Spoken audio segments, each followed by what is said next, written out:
Bacon, kumusta mga katropa? Baka may gusto kayong i-request dyan na pwede natin gawa ng content. Itong gagawin natin ngayon ay onion cheese roll. 500 grams na all-purpose flour, 100 grams na asukal, 5 grams iodized salt, at 50 grams powdered milk. 5 grams bread improver, at 420 grams na tubig katumbas ay 1 cup. Isang itlog, at isang kutsarang instant yeast. Depende po yan kung gaano kabilis ang gusto ninyong alsa. Haluin nyo lang para matuno ang mga dry ingredients, at ilagay ang 50 grams na shortening. Pwede kayo magdagdag. Mas maraming fats, mas malambot at moist ang tinapay. Matapos makabuo ng dough, ay latag natin sa lamesa at dito na natin mamasahin ng mano-mano. Ganito ang tamang proseso ng pagmamasa. Itulak ninyo ng madiin, tapos hilahin pabalik para may fold at itulak ninyo ulit ng madiin, paulit-ulit ninyo lang gagawin yan. Kung kaya nyo gawin ng mas mabilis ay mas mainam. Kapag hindi na siya malagkit ay subukan ninyo siyang panipisin at kapag hindi na siya basta-basta napupunit ay okay na yan. Takpan ng plastic at paalsahin ng 30 minutes.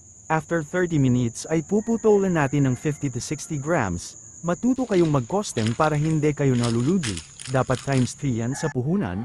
Kung times 2 lang ay pwede kayong malugi dahil hindi ninyo naman sigurado na walang mababaho dyan.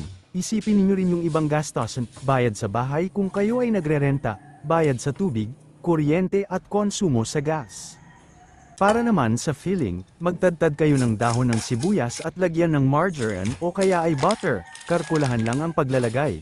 Pagsamasamahin lang ang dalawang yan.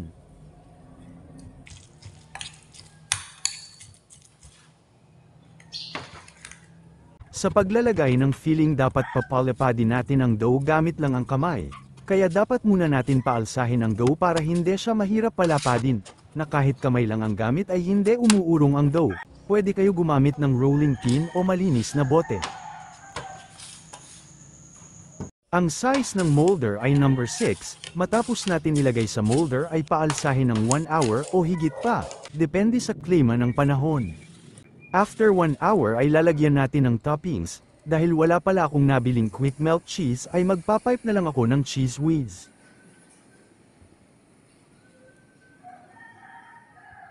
Isasalang natin ito sa oven ng 20 minutes, sa init na 200 Celsius, at kapag nahango na sa oven ay panasan ito sa ibabaw ng butter.